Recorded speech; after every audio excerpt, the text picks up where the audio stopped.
This is a call to order of the Personnel, Pension, and Insurance Committee of the Metropolitan District. This is a regular meeting for Monday, October 28th, 2024. Mr. Clerk, do we have a quorum? Yes, we do. All right. Are there any public comments relative to agenda items? Once again, are there any public comments relative to agenda items? There being none, we'll move to item 3, approval of meeting minutes of September 18th, 2024. Are there any additions, deletions, or corrections? Motion to approve? Do I have a second? Second. All those in favor? Aye. Opposed? Any abstentions? Joan abstains. Okay, Commissioner Campbell. Gentile, all right. Item 4, consideration and potential action with regards to approval of job specifications. Good evening, Commissioners. The first job specification that we have on the agenda is Construction and Utility Services Supervisor. That's actually a job specification that we brought back in 2021, where we consolidated a couple other jobs into that job specification. And at that time, we had left the salary range of an SS6 static. We did not make any changes at that time, but did make some consolidations.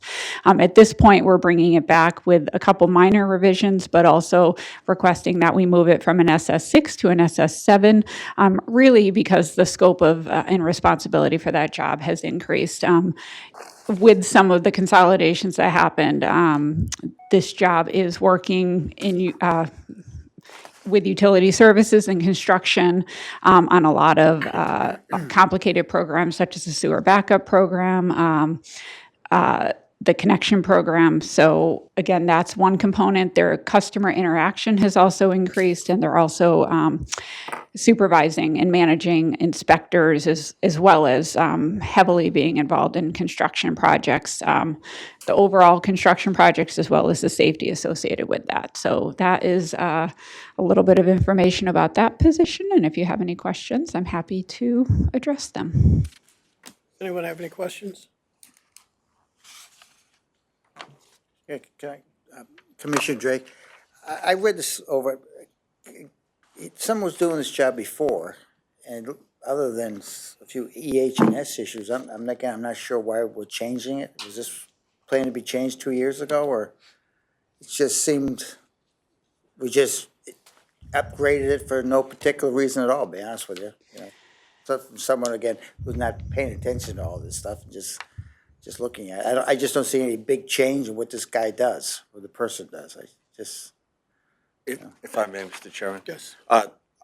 You're talking about which job? The supervisor job. They just Okay, talked about, yeah. so- I mean, he was supervisor before, he's a supervisor now. Yeah, And he's got some EH&S responsibilities, which he had before. Maybe we didn't write them down. well, the He had H&S is separate, so. Right. let's- No, but that's part of what his increased responsibility. No, I understand that, but there's also an EH&S job on the. I understand. Okay. It's different, yeah. So, So that means he has less responsibilities, because we're gonna hire an EH&S guy. no, that's for MS4, a different animal. But so Commissioner, if I may,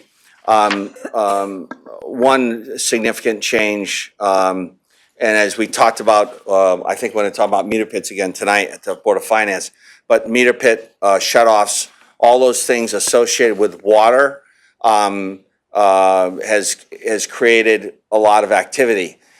And so the supervisors have agreed that they would accept the responsibility to shut off. Our ordinances say only an MDC employee can shut off a water main.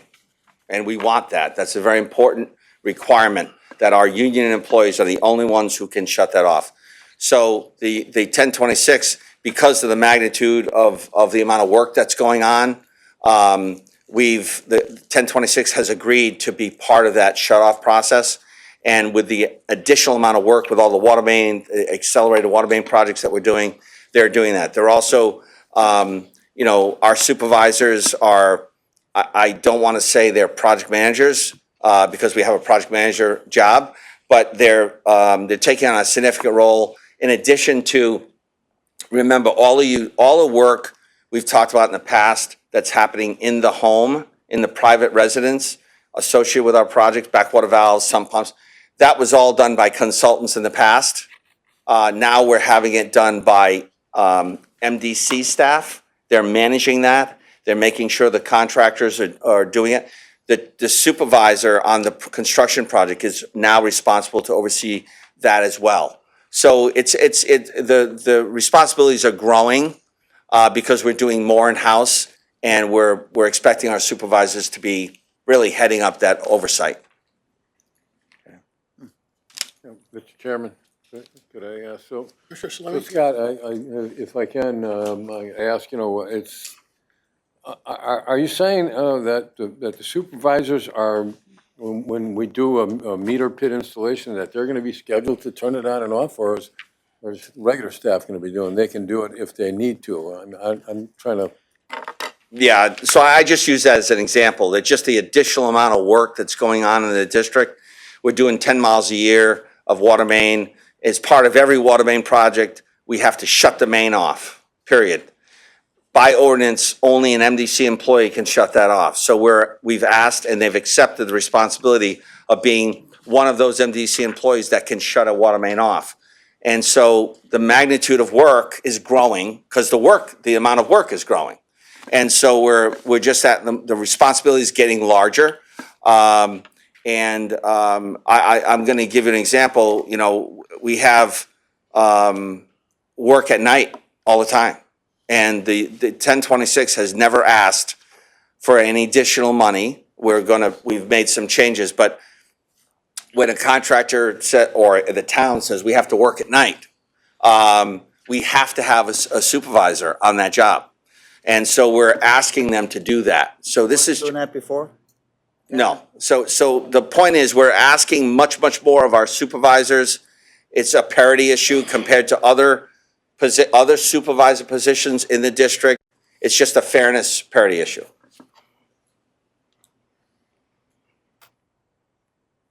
Anyone else? Why don't you go on to the next one? Okay, thank you. The second position is the Occupational Health and Safety Administrator position. This is a brand new specification, and again, we have I don't know how much everyone knows about our environmental health and safety department, but it's a very, very small unit. We have actually only 2 safety professionals in that area who are overseeing training and oftentimes compliance for our 400 plus staff as well as the district.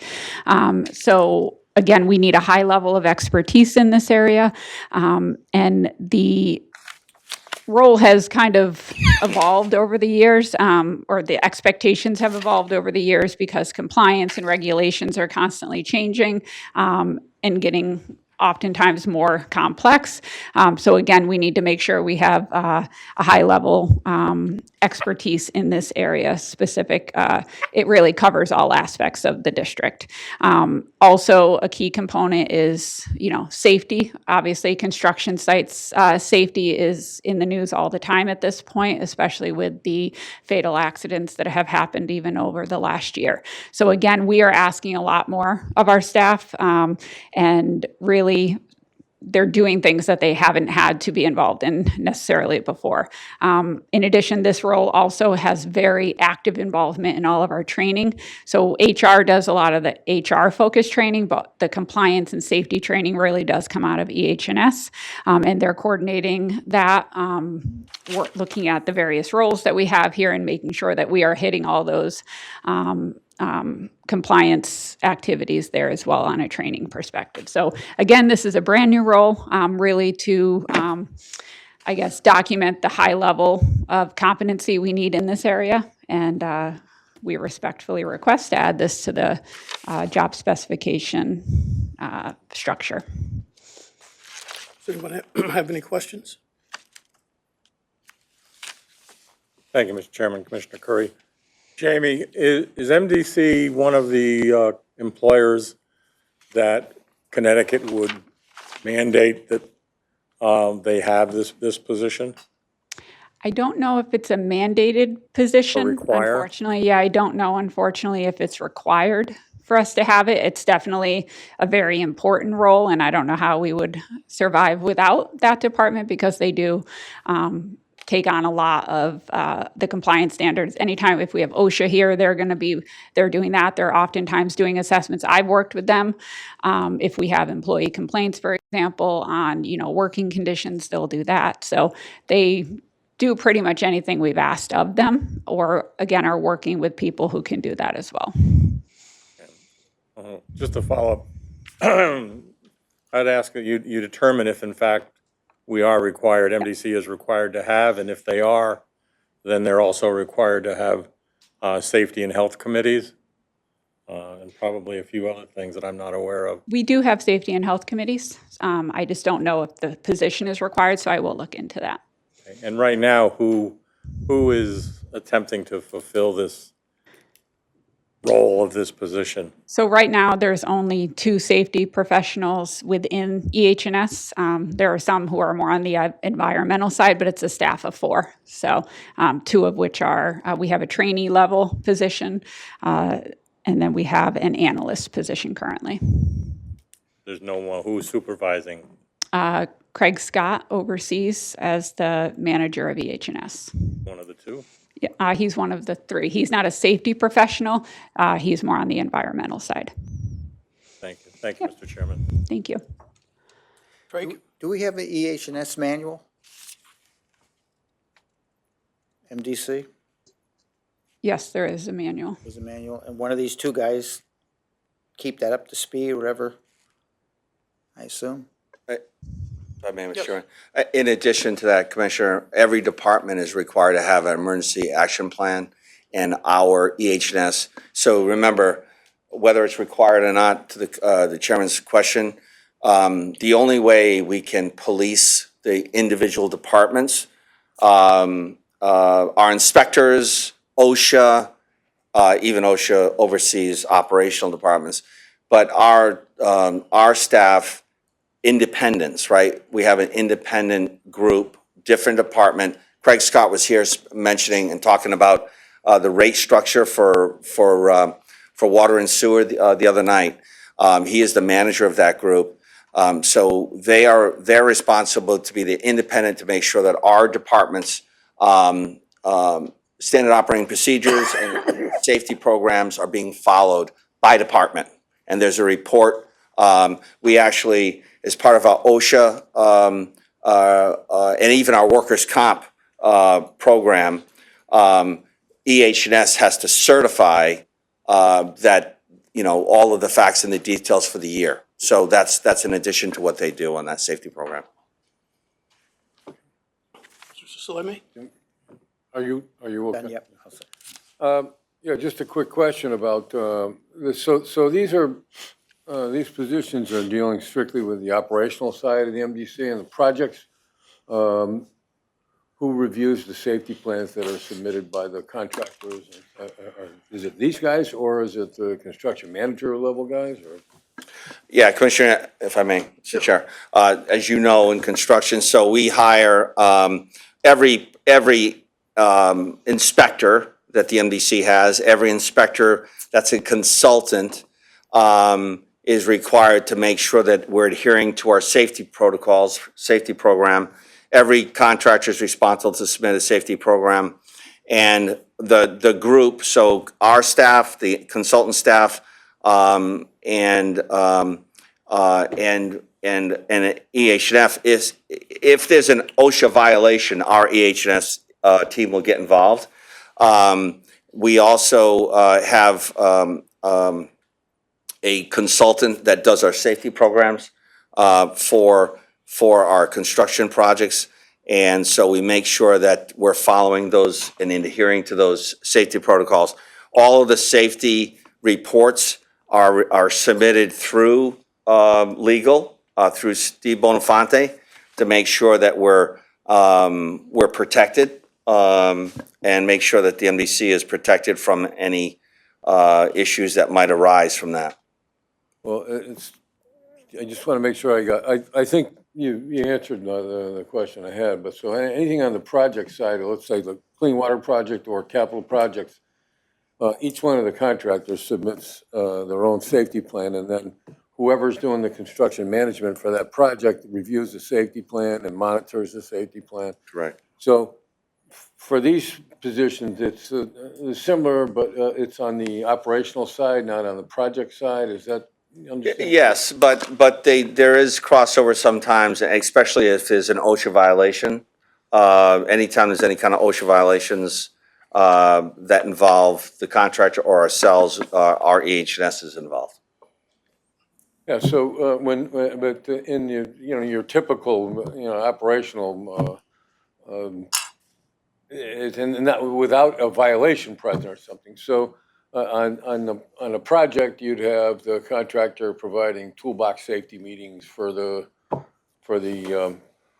contractors, for the workers. And that's what I'm asking is, do we do that on our side for our guys, for the MDC employees, the 184 guys, the guys that are doing the actual work? Do we do that with them as well? And are these the guys that do that with them? Or? The answer is yes to both. So that's what our H&S. That's Yeah. really what I was Not just asking. construction, Commissioner, also standard operating procedures. So every department, wastewater treatment plants, water treatment plants, all of those departments are required to comply with safety, lockout, tagout, all those things associated with safety protocols is EH&S responsibility. Yeah, that's basically what I was asking. So it's these folks, and there's just two of them, and There's two of them on the safety side, and they are issuing all of the safety. We do a lot through our Percipio portal, but they're tracking and maintaining and making sure they're all kind of meeting the requirements of the standards for the training and exploring additional trainings that are needed. So again, they are very heavy on the compliance side and making sure that we are checking all the boxes of what we need to do from a safety and compliance standpoint. okay, thank you. Thank you, Mr. Chairman. Anyone else? One more. Thank you, Mr. Chairman. Jamie, will this, if the board approves this and committee approves it and the board approves it, will this be posted internally, externally, or both? I suspect both. Okay, thank you. Anyone else?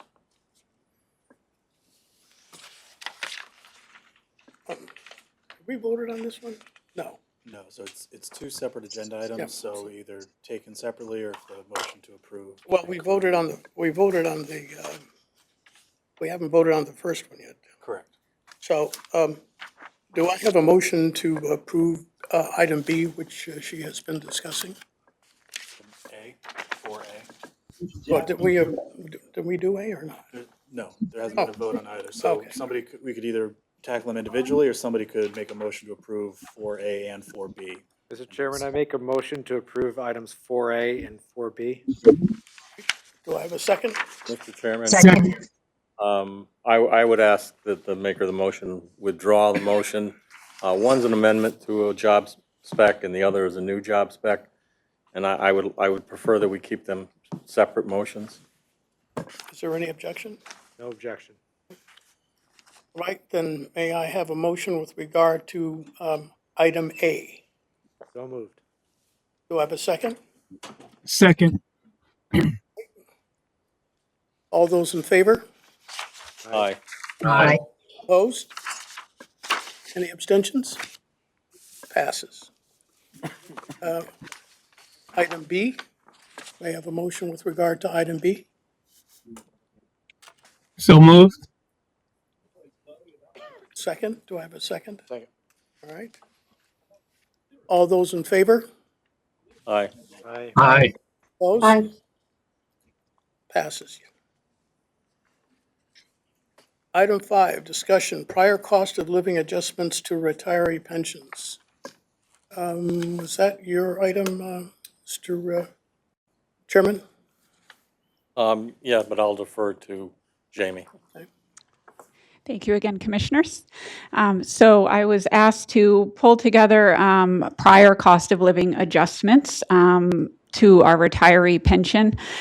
So I can speak to what I have found is we have had at least 3 adjustments to the pension cost over the years. So it looks like the first one was in 1989, and it provided for a 5% up to 25% adjustment to the cost of living, to the actual pensions. We did work with our actuary on that, and that cost the district about $55,000 back in 1989.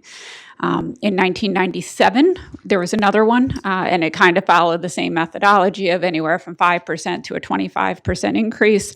That cost about $90,000. And then we did one more recently in 2020, where there were about 16 retirees that were identified for a one-time lump sum payment, and they each received $1,000. So again, a $16,000 total. So that was specific to the agenda item. I can tell you, we have had conversations internally, kind of making sure we're looking at the right things, and if we're looking at a COLA, because I think where we actually drive a lot of the cost is the benefit side and our retiree benefits and the structure. So we are actually working with our consultant right now just to kind of make sure we're looking at the future, because the rising healthcare costs are really far more impactful, I think, to some of these retirees than the actual COLA itself. So again, I don't want to speak a lot to it right now when I don't have all the data, but we are looking at that, and we'd like to come back at some point to talk, kind of more collectively about retirees, not just on the COLA side for their actual pension, but also the impact that rising healthcare costs and our structure potentially have on the impact that has on retirees. Any thoughts, Mr. Salemi? Sure. Can you tell us, what the actual number of employees we're talking about now that would be affected by this, the total number of? So I don't unfortunately know how many received the adjustment in 97 or in 89. I just kind of had general figures. So again, it looks like it looked for anyone who had been retired for 5 or more years at those given times. And then I can speak to the most recent one that was done in 2020. That only impacted 16 employees or retirees, sorry. So you established a cutoff by how many years, not by changes in the plan? Is that If I may, correct? Mr. Chairman. Sure. Yeah, so when 2020, there was a number of options, and I think we've sent those out. Those options were submitted to a previous PPI meeting. And correct me if I'm wrong, Jamie, but the board chose, there was a number of different options, and what the board chose was to say, anybody who's making less than X, and I think it was $1,500 per month in a retirement, we chose to give that group of people $1,000. Yes. So the discussion comes back 2024, what should we do? Should we give another pension or a COLA for some group, whatever the board so chooses? And what we started to look at was, if you think about it, someone who retired in the 90s may have a very small pension, but they have zero cost in medical. And right now, if you look at someone who retired in the early 2000s, they might have a, quote, $50,000 pension, but they're paying $600 a month in medical because we dramatically increased the cost in share to the employee. And I don't know if it's 2000, but it's some date in that time frame that we dramatically started to increase the share cost and the premiums that the employees are paying. So what we asked, instead of simply representing to the committee, we're going to propose to give someone a COLA that doesn't make a lot in their pension. We want to also consider, but how much are they paying for their medical? And maybe someone might be better off making less money, but they're not paying anything for medical. So we want to be able to weigh that to the committee. The other thing we found out in this was surprising to me. We met with our groups, our insurance people, and I realized through this process that when an employee retired, if an employee retired today on a family plan, they would be paying about $600 a month. When at the state level, if you retire, you have an option every year to reconcile your life condition. So your spouse might pass, your kids turn 26. You have an ability to change your status. We don't have that here at the MDC. So if you retire and you're paying $600, you pay $600 forever. And that's okay. That's fair because that's been the rules. It's been the rules forever. But one thing I learned and I didn't realize was that when I asked this question, when someone turns 65, you're paying 1.45% of your salary towards Medicare every paycheck. So when you turn 65, you go on Medicare. The MDC provides up to $170 per month for Part B, and it changes based on your condition, your status, your salary, or if you're still working. But you're still paying $600. And Medicare's, you already paid for Medicare. You as the employee paid 1.45% every year for 40 years of your working, 30 years. So my question is it legal to charge someone for a medical benefit of $600 a month after you hit 65 when MDC's not paying the Medicare? They're paying a very small portion. Jamie, is it roughly, is it? So it's about $366 for the Medicare Part B plan, and then we also reimburse for the Part B cost, Yeah. which is variable. So based on so individual so the question we asked our Chris Monroe from our consultant is it legal to charge someone, and we've been doing this forever, this has always been in the way, if you retire and you're paying $600 a month and then you go on Medicare, but MDC's not paying the same amount that they were paying when you were an active employee or up to the age of 65, should we be reducing that amount that the employee pays to the MDC? And my question is, if the answer is yes, well, there's your raise, there's your COLA. If you're saying, and I'm guessing at these numbers, but if you're saying that right now, someone retires today, you're paying $600 a month, but you really should only be paying $300. Well, you just gave somebody a $300 raise. So maybe that can act as the COLA. I don't know. But we're investigating this. We just don't have enough information yet to really be able to explain it to the board at this point. But we're investigating it, is the point. The other thing that, to be fair to the employees, the other thing that we do is we guesstimate, right? So when we do a board, when we budget, finance says, the consultants say, we're gonna spend $10 million a year in medical, right? So the employees, by contract, are required to pay 18% of their premium, right? So they're paying 18% of some number. But if the number comes in at the end of the year and it's less than 10 million, the employee's already paid 18%.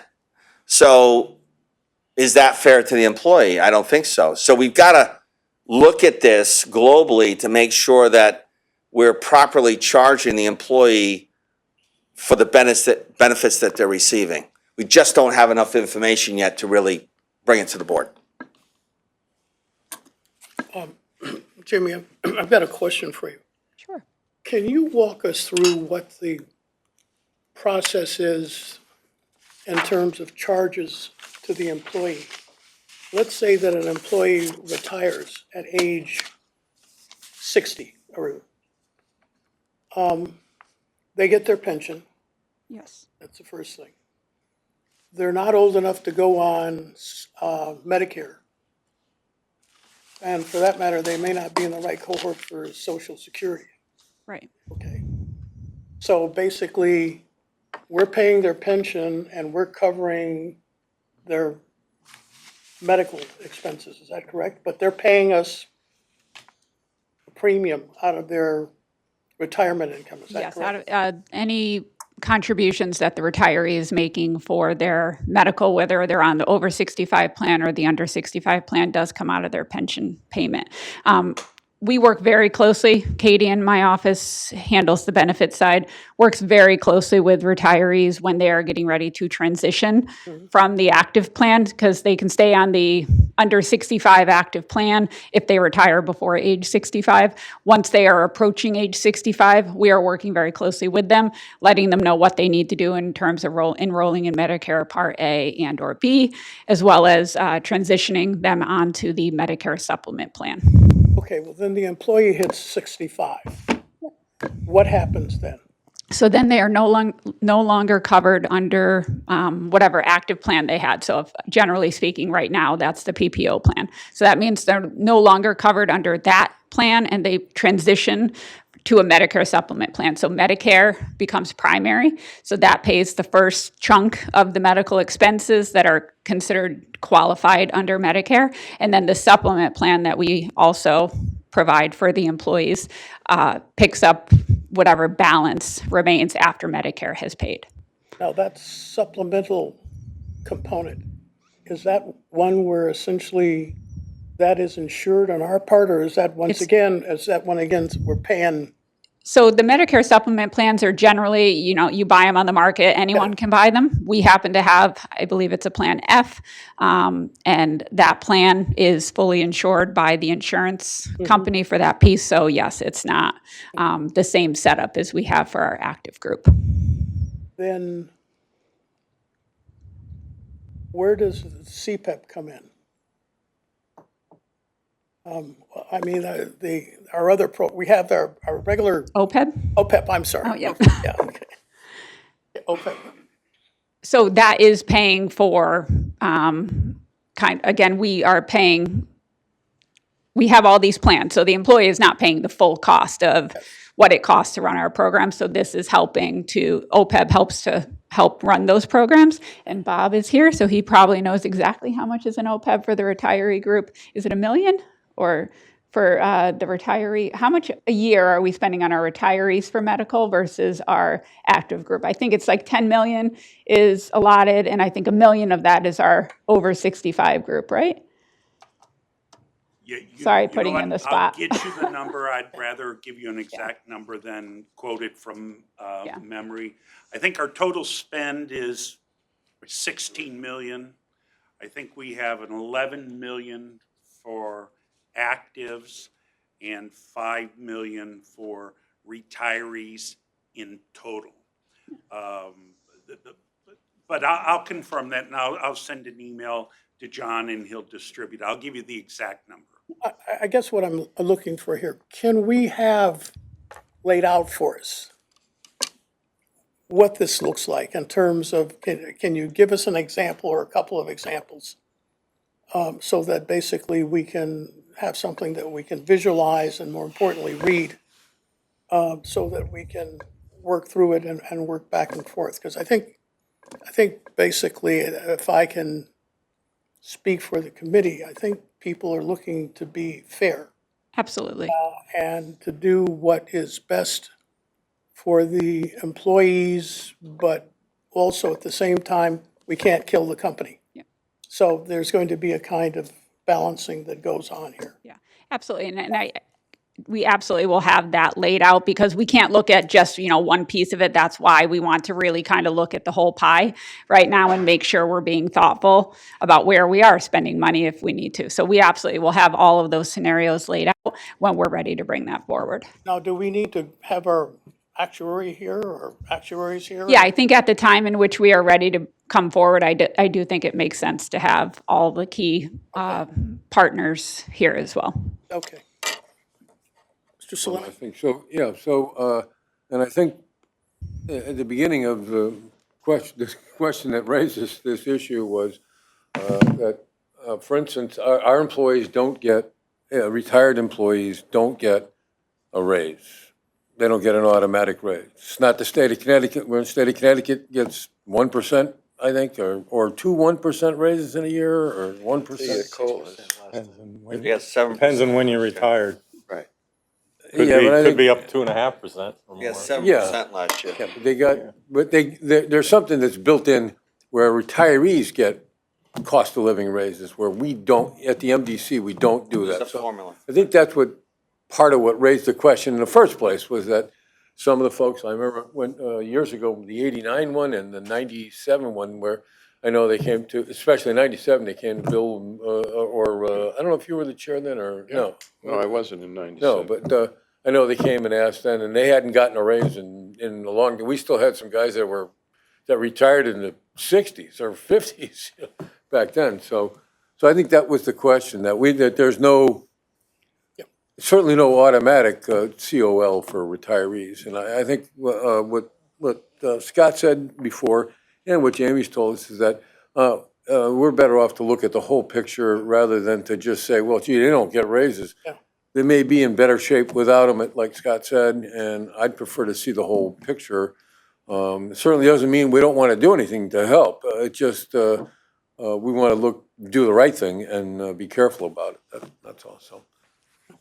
Thank you. And my understanding was that the OPEB is like a gap in thing between retirement and Medicare and Social Security. That if I retire when I'm 60, I don't get Medicare, I don't get Social Security, but the district continues to pay for my health insurance and Correct. the cost of that and everything. When I get to 65, a lot of things change because Medicare takes over and pays first, and then it's just, we're second, the insurance is second. Yeah, so. Yeah. Thank you, Mr. Chairman. Anyone else? Thank you. Thank you. Mr. Chairman?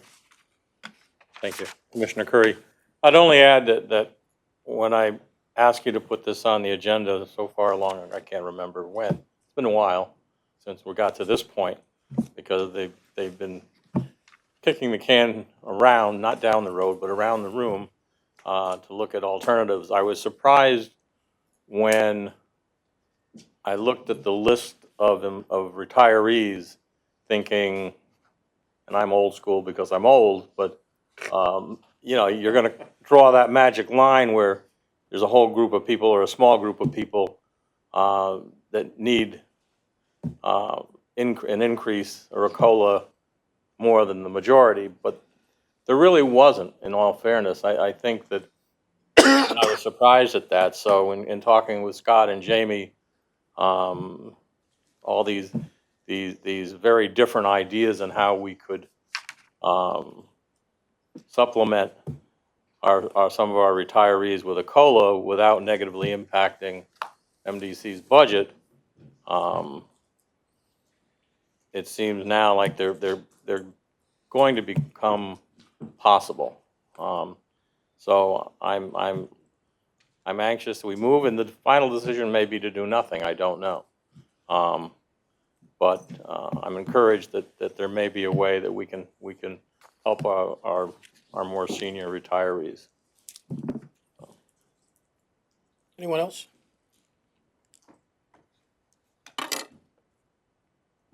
We will move to item 6, discussion opportunity to establish a budget item for independent counsel.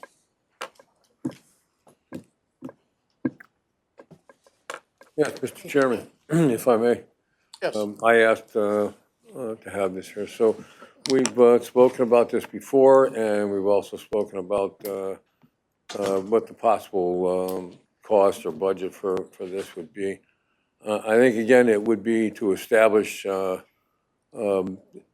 labor council that is independent and that we would be able to communicate with and find a way to communicate directly with the employees. I think that through Labor Council, and I think that it's provided a good understanding of what the employees and what the district board and commissioners have to talk about.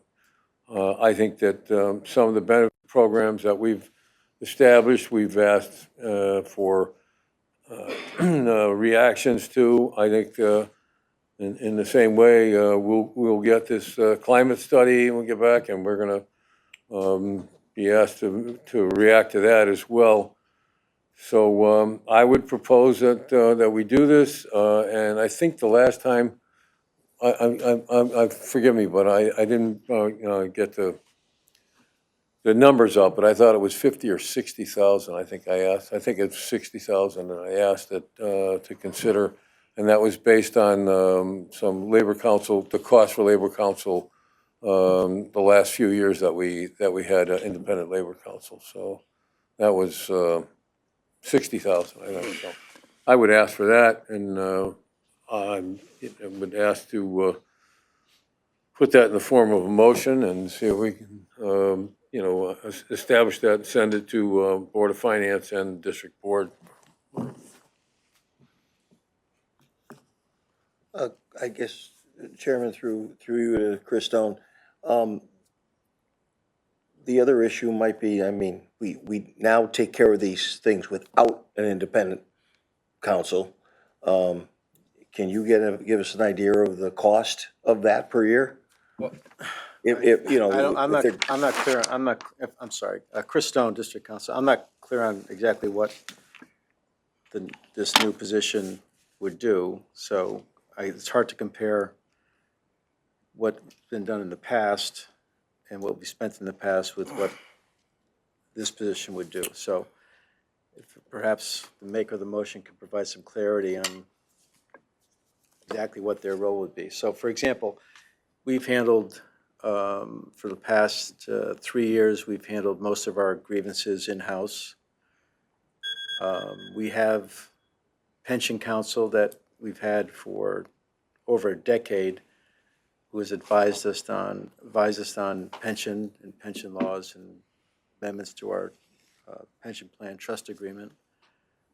We've had, and we have workers' compensation attorneys or Attorney Brian Wolinitz, who handles the workers' compensation defense for the district, along with my staff in assisting him.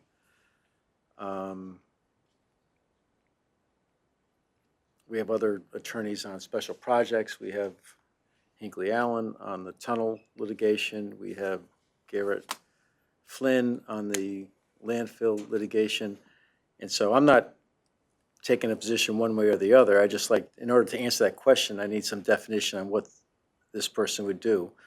I went through the bills for the prior, and we've had labor counsel here, separate labor counsel for even before the last individual, going back to my day, Tony Palomino, back in the 90s, for example. So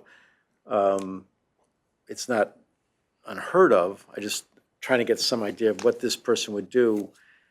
The average amount that we paid the last labor council, as I calculated, and my math can be suspect sometimes, but not intentionally, is about $85,000 a year.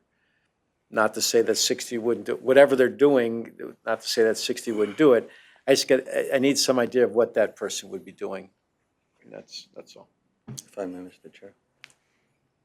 Go ahead. Thank you. And I have the same concerns, right? So my question, I've been here since 2006. We have, prior to my tenure as CEO, prior to 2014, we were using outside labor counsel to help us negotiate union contracts. Our union contracts, we've got 3 and 4 years left on those contracts, so we don't need any outside counsel supporting us on that. In addition, in 2014, we actually let our counsel go because our counsel got in a fight with our union leadership at the meeting, and we took over that responsibility. And that's in 2015 is when we came up with the multitasking job descriptions. So very successful doing it internally with Chris, and so that's my concern. The other, we did hire outside counsel to deal with high-profile terminations, as you can remember, and we did have outside counsel help us with those. We had, if I look at 2011, we had significant number of terminations associated with the CRA case. So we had lots and lots of legal issues associated with those terminations. And that's why our professional insurance liability was so high. And as we've closed those all out, it has come down. And then more importantly, I guess I'm concerned, I don't quite understand the statement that we're going to have outside counsel talk directly to our employees. We have a contract. We have an HR department. We have workers' comp. We have affirmative action.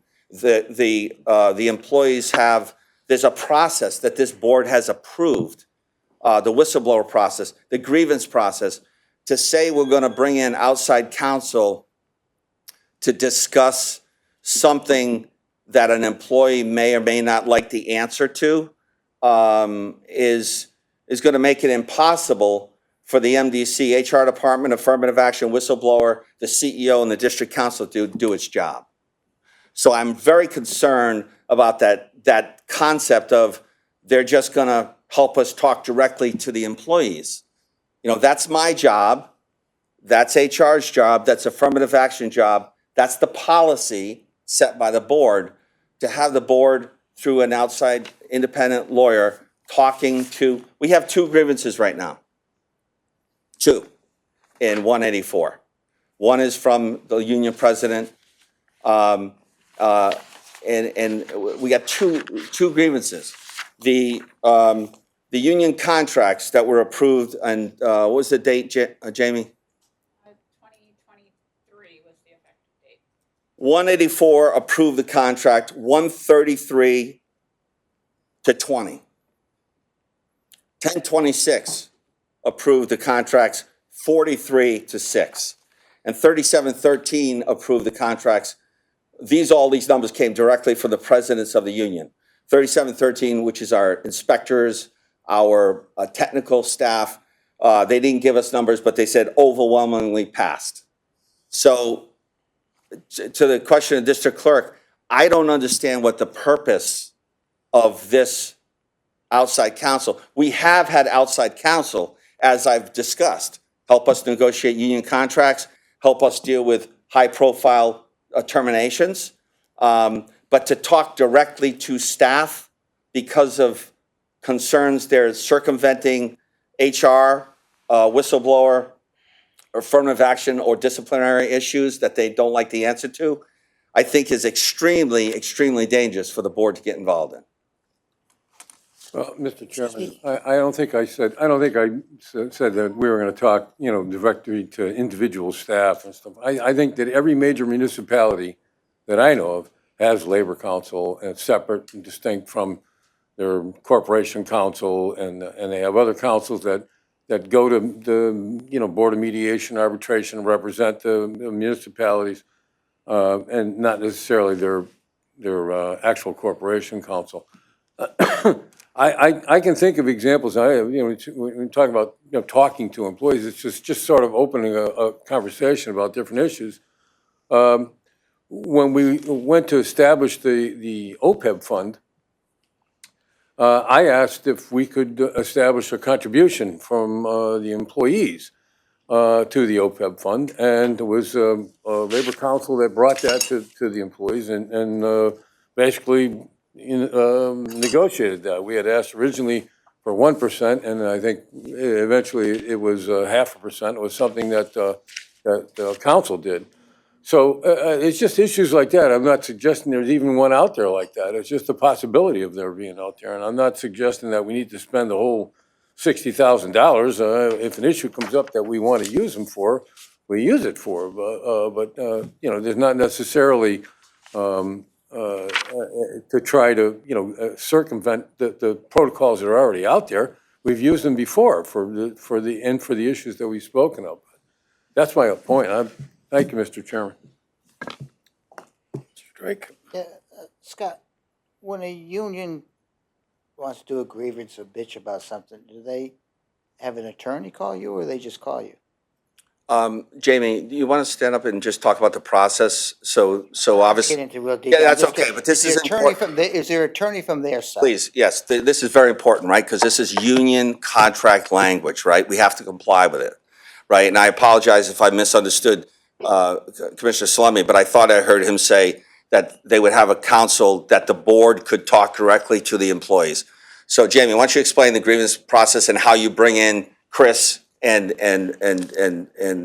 District Council Myrtle? Sure. So the grievance process is clearly outlined in each of the collective bargaining agreements. And it really starts directly with management and then escalates up to step 3, which is HR. So if it can't be resolved with supervision, it then comes to HR. If it's then not resolved at that point, then they have the opportunity to take the grievance formally to the labor board for arbitration or mediation. Generally, it's been arbitration.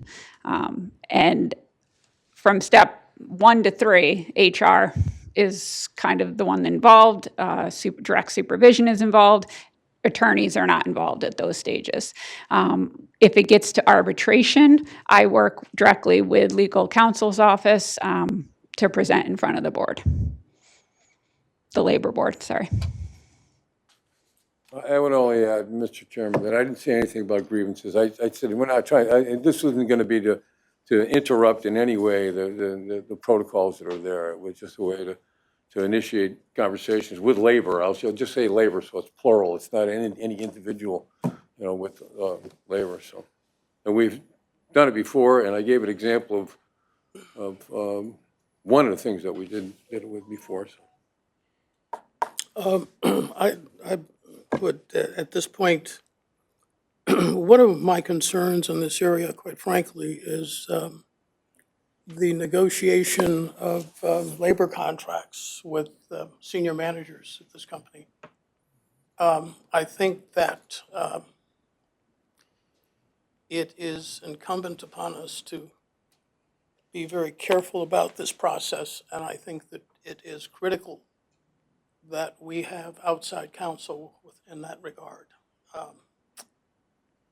I just think that it doesn't serve us well unless we have an independent labor counsel, essentially, who is negotiating those contracts on behalf of the board. And I feel very strongly in that respect that we need to have independent counsel. Yes? Thank you, Mr. Chairman. Chris Stone. Certainly, if there's an issue that the board wants to engage independent legal counsel, we have a legal budget, and we can certainly work within that legal budget to retain separate counsel on any given issue that you might feel a need to have one.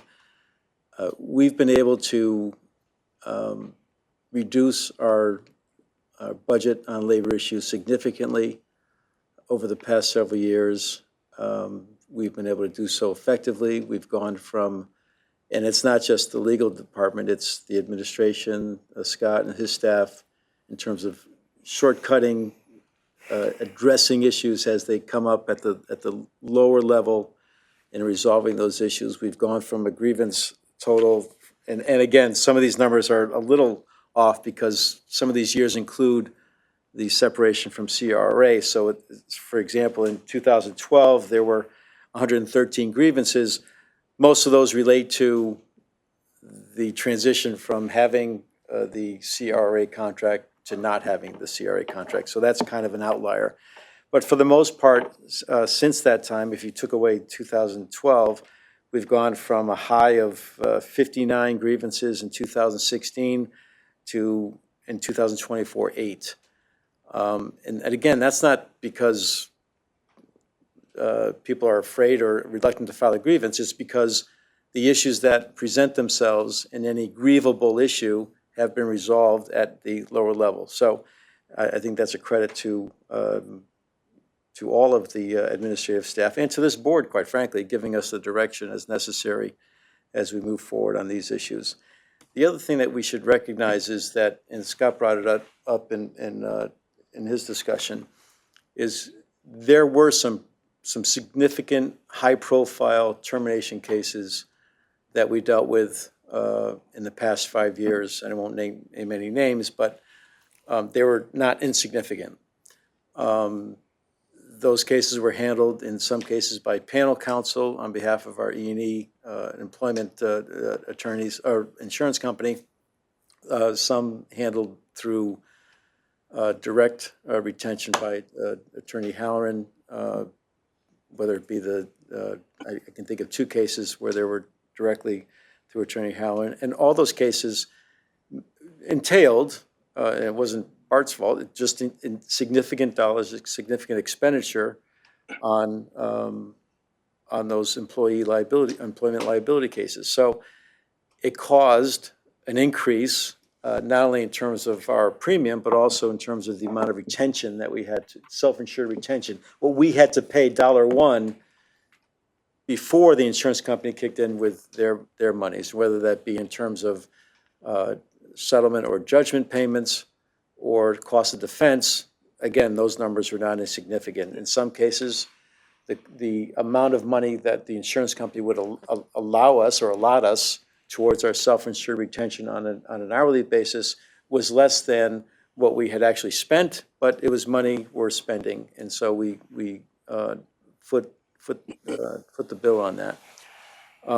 Those cases have, I won't say gone away, but they've been reduced significantly to the point where you saw it in this year's, and I think Commissioner Taylor, to his credit, saw it as well, saw the decrease in the premium on those employment liability cases, and has also found as significantly the decrease in the self-insured retention, so that if those cases, should a case like that come up, the amount that we pay out of pocket, $1, is $150,000 less than it would have been had we had the same coverage from 2 to 3 to 4 years ago. So it's not as if, at least from my office's perspective, we don't shy away from spending money where it's necessary, but if it's not necessary, we try to keep as best we can, the defensive cases in-house. So, and we've been successful both at the grievance committee level, at the CHRO level. Again, and that's in large part my staff working with administration, Rita and Jamie on the CHRO cases. We've been, I would say, very successful. So if there's some issue that might come up where through the chair or as the committee feels a need for independent counsel, certainly within the budget, we can accommodate that. But having someone on retainer, just because, I wouldn't even know where to set the retainer, because it's anywhere from, I don't think necessarily you want to limit it, but it's anywhere from the number that Commissioner Salemi posited or some higher number based upon the experience we've had with specific labor counsel in the past. Whatever the number is, it is, but question whether it's really necessary or not. Mr. Chairman, this is Commissioner Desai. Yes. If I can. Mr. Desai? Yeah, thank you. From process perspective, what I heard is that the labor contract has its own process, written process, agreed upon by all the entities. And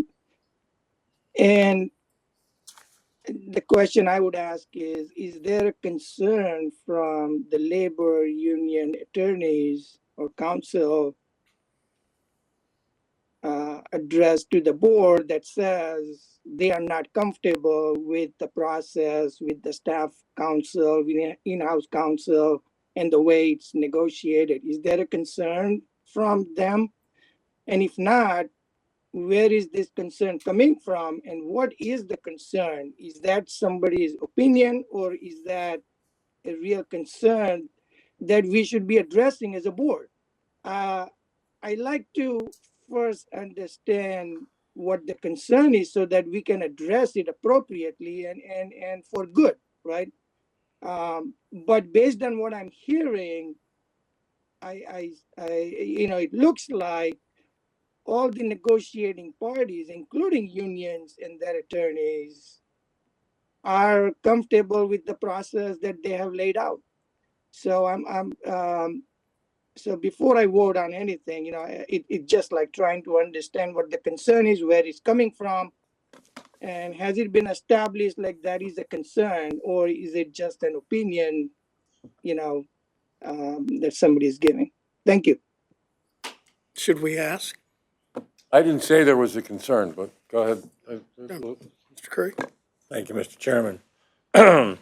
I think there's a comfort level because of the votes that were taken on the committees, on the negotiations with bargaining units. But in all fairness to Commissioner Salemi, I don't think he was talking about grievances. He was talking about negotiations and, maybe more important, reopening of contracts. And when I became chair, I met with Chris and Scott, and realizing I had a learning curve, I realized that we just finished negotiations with all the contracts, all the bargaining units, so there was no sense of urgency. But my direction to Scott was that at some point I was going to ask the district board to create a new committee of probably 3 commissioners assigned to negotiations with the various bargaining units.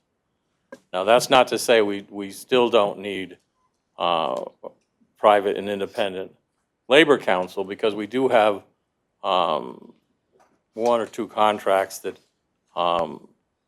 we might want to consider bringing in as we negotiate those. But I think, and all the bodies I've served on, we've had members of that body serve on the negotiation teams. And basically, they would be a liaison to the board and be the eyes and ears. So we would get, hopefully, the same feedback we would get from administration, but maybe from a different perspective.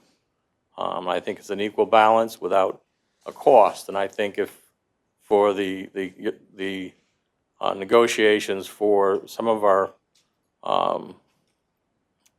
separate contracts, we might want to incur independent counsel, and we could interview and select who that counsel may be. We're blessed in this area to have so many firms that have such expertise in negotiations that I don't think it would require having a retainer, that with ample notice we could get someone from one of those firms to come in and assist us as needed. But that's kind of the direction I was taking us and wanting to take us. Well, this is a discussion item, and I'm going to take the liberty, it's not calling for any action at this particular point in time.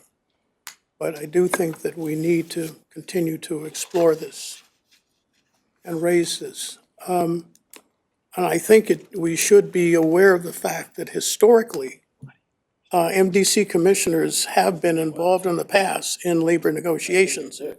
Is that, Wasn't a second. yeah, I think Commissioner Salemi made a motion. well, I wasn't seconded, was it? Oh, was it? Okay. I just started speaking on a motion. Search for a second, so.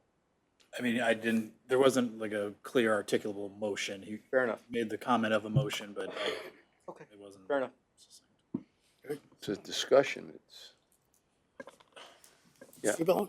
Historically, if you look at the district, at one time, district board members directed the negotiations between the employees and the board.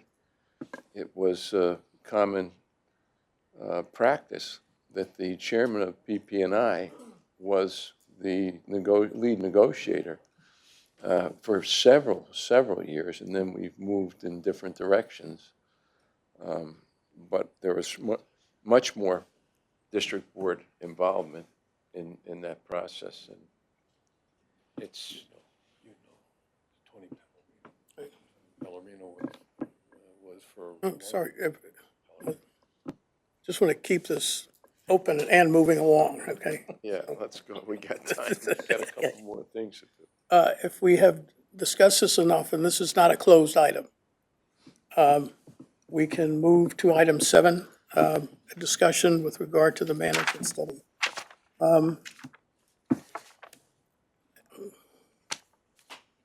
I think that we have raised this, and I think that it is important that we have someone take a look at us.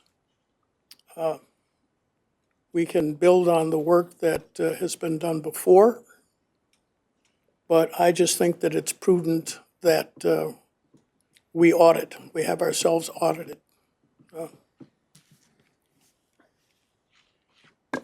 Did we not, in the last 2024 budget, allocate $50,000 Yeah. for the purpose of determining what it would cost the district Yes, to do that type of a management study?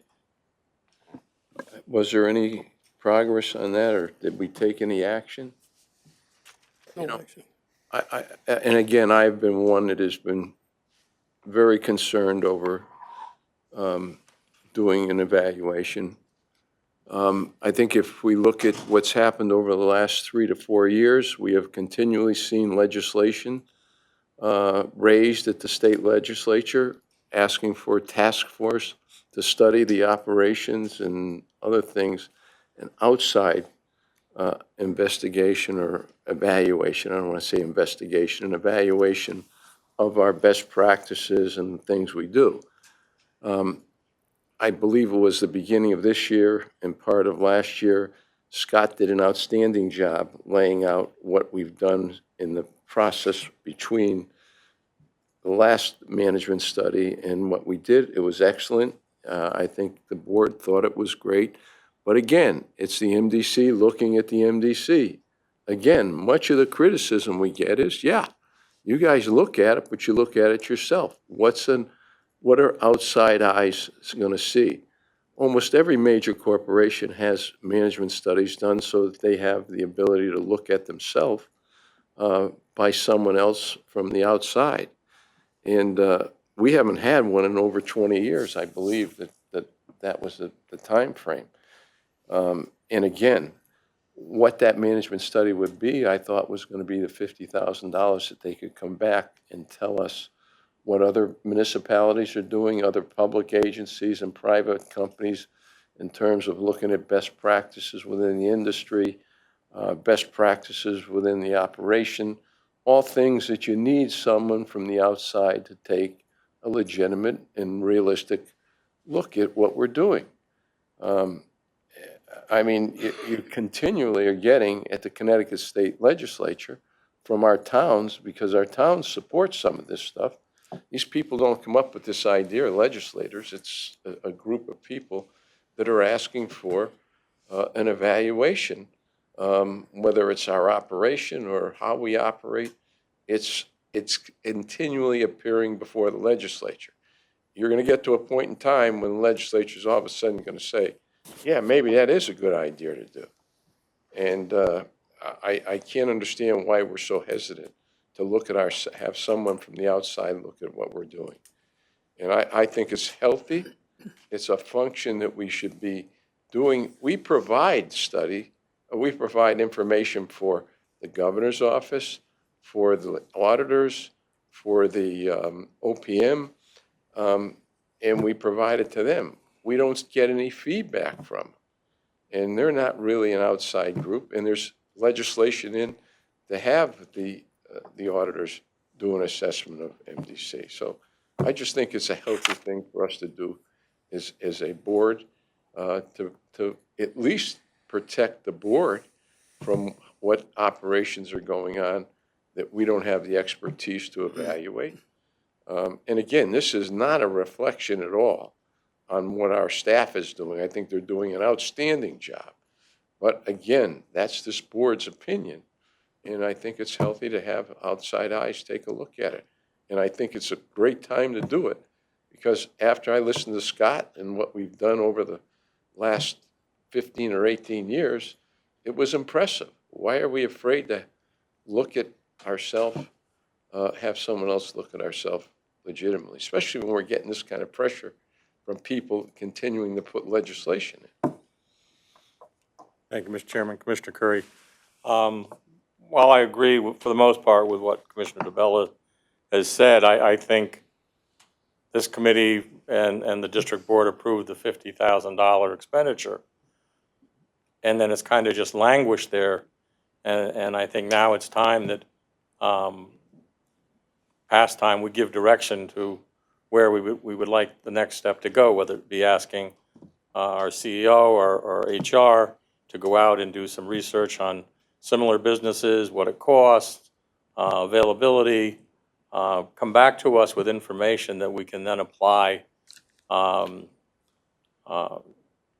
whatever it is that the direction this committee wants to make a recommendation for. We may find that 50,000 is more than enough or not enough. But how long does it take to conduct a study? What is the involvement of the staff in terms of time spent to gather information for a private consultant to conduct that study or that audit? So these are the things I think we need to hear from our administration before we can jump to saying let's do it and do it now. Put that in the form of a motion, Mr. Salemi? Yeah, and I don't think the $50,000 was ever meant to produce a management study. I think it was basically to appropriate enough money to hire a consultant to actually give us that information that we're asking for. And then, so I think all it would take would be the direction to do an RFP and get somebody to provide us with that. If we were to get started, that's the way we get started. I believe that could happen here or at the district board, you know. Well, Board of Finance, I would think, would be the place where it should move forward. Mr. Chair. Thank you very much. Commissioner Mandyke, I think there's just some thought that we should put into place for a management study about when the employee climate study is done. Should we wait until it's done before we start something? And I also think there's a lot of work being done with Commissioner Gentile leading the strategic planning committee right now that might be very important to the management study. So I just think there needs to be some thought as far as time-wise. Do we want to finish some of that before we go into a management study?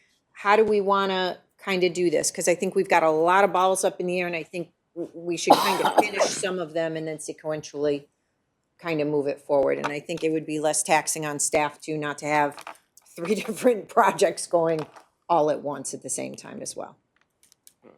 We appropriated this a year ago, and we should be doing it by now. So I don't see any reason. I don't think it interferes with anything else. If we're doing it with a consultant, I don't see how it interferes. So, but anyway. well, the consultant basically would be surveying the market and looking around and making some recommendations as to who, what, where, and how much. I mean, it's not engaging in the actual study itself. So I would think that that would not put any undue pressure on the organization at this point in time. It really would be a matter, I would think, that would come out of your department, Kelly, in terms of getting a consultant and setting it up so that basically the work commences in terms of coming back to us with a recommendation. I mean, does that capture sort of the essence of what we're looking for? Yeah. Well, can someone put that in the form of an appropriate motion, please?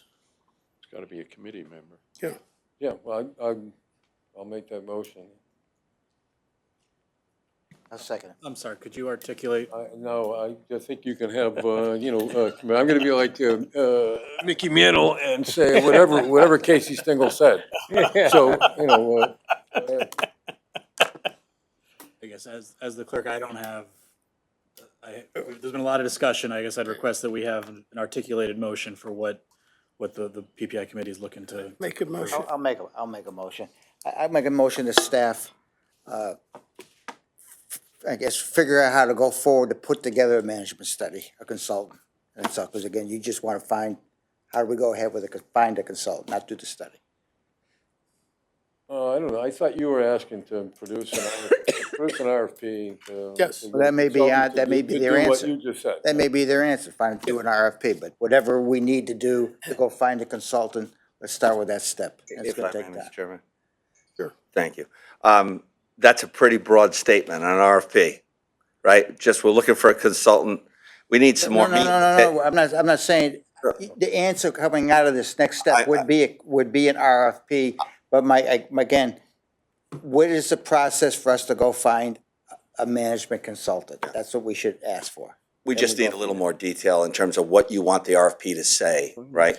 So the RFP can't be that broad because we only have $50,000. So we need to really understand what is the scope of that, of what this committee would like that RFP to say. The function of the RFP in question, basically, is that we're retaining someone, basically, that will go out, look at the marketplace, and come back to us with the information as follows.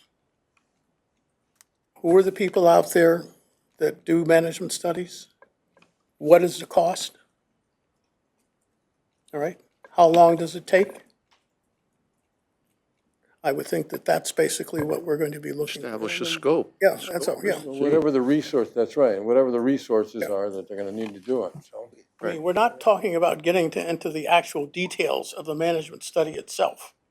But essentially, we're looking, it's sort of like interviewing, actors. We're trying to find the right actor, basically, who is going to go out and do the part that we're looking for, perform the part that we're looking for. And that is, hopefully, find the right management consulting firm, or whatever you call it, that basically is going to do the study. But it's that person that's going to do the work. Go survey the market, find the right person, or find the right people, give us some idea of what it's gonna cost. And what it's gonna cost for perhaps studies of different scope and scale. Mr. Chairman? You're next, Mr. Desai. Mr. Curry? Thank you, Mr. Chairman. I would suggest that we direct our experts to reach out with other experts, whether it be the state, similar companies, and come back to this committee with proposals for what that RFP could look like. Okay. And then we can go from there. And specifically in public and private water and sewer operations, what, I'm sure there's examples of management studies that have been done in the industry itself for best practices and other issues. And that, they can then come back and report to the appropriate committee to determine if that makes sense and what it's gonna cost us. You can look at what's real and what isn't real. Mr. Desai? Yeah, thank you. I think this is probably going to be similar scope when we hired the consulting firm for employee, the climate process, right? I mean, I think basically we are looking for, we don't have any, we don't have an exact scope of what it's going to be. We are trying to figure out what the scope should be. And we are looking at experts to tell us this is the latest and greatest that can be done. And it can be done in a year, 6 months, whatever. And this is the probably scope that people look at, right? Which is similar to, as Commissioner Salami was saying for water and sewer, companies. So, I mean, that's what I'm looking at is the first step, what we did for the other study. Thank you. Well, I did make a motion, so, and I think you articulated what the motion could be, so I don't know if we can't put that together. I don't think it was all that obsequious. I think it was pretty direct what you said, that we wanted to get somebody to do that. But if we want to have the staff, put together, an RFP to find a consultant that will do what we expected for the $50,000, which is tell us what a management study looks like today in 2024, and particularly one for a public utility. What would the cost be? What are the resources that are needed, and how long will it take? So if we want to have the staff do that first, I'll go along with that. I'll make a motion that we do that. And, but that, I expect that it would be done by the next PPI meeting so that we can make a motion to go forward with it. I'll move that we do that. Right, I don't think it's an RFP. I think it's as Buddy points out, is the ability to go to that point and what it's going to cost you and things of that nature, and what in the industries is happening with other people, both public and private companies that do this. Do I have a second to Commissioner Silver's Motion to do basically what the chairman suggested, to have the staff put together what we would put in an RFP to find this out. Do I have a second? I'll second. Do you have, Sorry, Commissioner Gentile had her hand up. oh, a I'm sorry, moment ago. Commissioner Gentile? Oh, I put my hand down. My issue was addressed by Commissioner Curry. Okay. So we now have a motion. It was Yes. moved and seconded. Could you read that, please? Have staff put together what would be put into an RFP and bring it back to the next PPI meeting. A good start. Gives you plenty of latitude. All those in favor? Aye. Aye. Opposed? Opposed?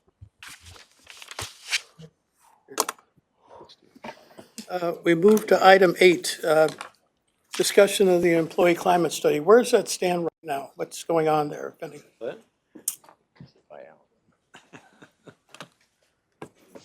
Thank you, Commissioner. So we obviously, as you know, have engaged Amazing Workplace. They were engaged in September, and we have HR, a limited number of our staff in HR has been working with them to facilitate the process. We are really letting them take the lead and tell us what they need to do. But at this point, it actually is launching tomorrow. We, in advance of this, have had a number of communications that have been sent out specific to the upcoming employee survey. Commissioner Curry had sent an email to all employees, and then we also did some following communications, which included some town hall meetings. We actually had Amazing Workplace here on premises for 2 days, and we did a total of 7 individual town hall meetings for which employees could attend, and regular conversations with the unions, again, to get the engagement, to, again, bring this forward. So that is launching tomorrow. And we'll go from there. Does anyone have any questions or concerns? Once again, does anyone have any questions or concerns? Because this is going to launch tomorrow. Okay, thank you. Okay, thank you. Moving to item 9, Human Resources Report. Okay, thank you again. Jamie Harlow, HR.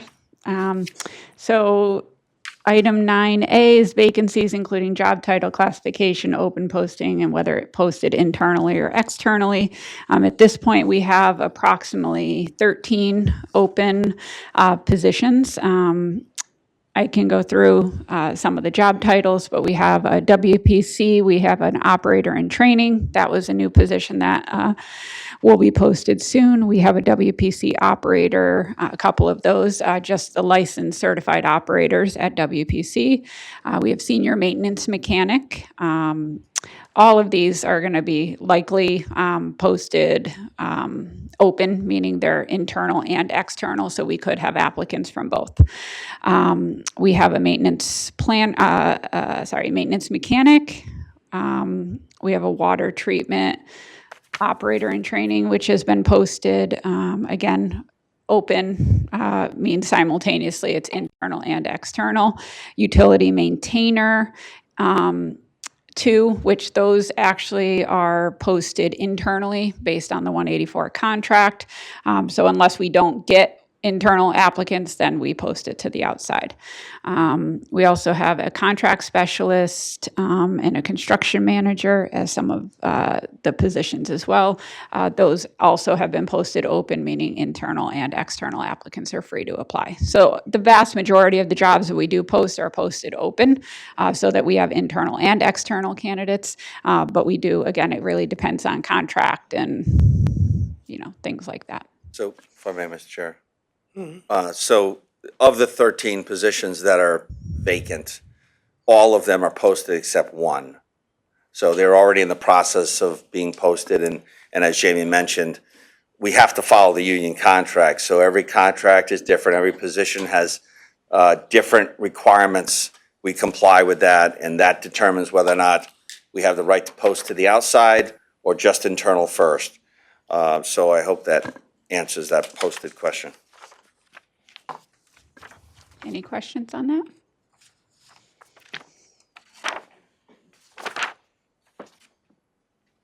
Item B.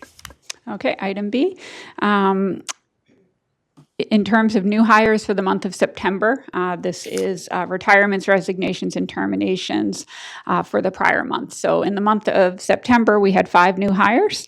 All of those were posted open, again, internal and external. So we had open recruitments, all were external hires. We had 2 promotions. One of them was posted internally and externally, and we had candidates from both. And then one was an internal-only posting. We had 1 retirement in the month of September, and unfortunately, we did have 1 death. Anyone have any questions? Thank you. Thank you. Move to item 10, opportunity for general public comments. Judy Allen.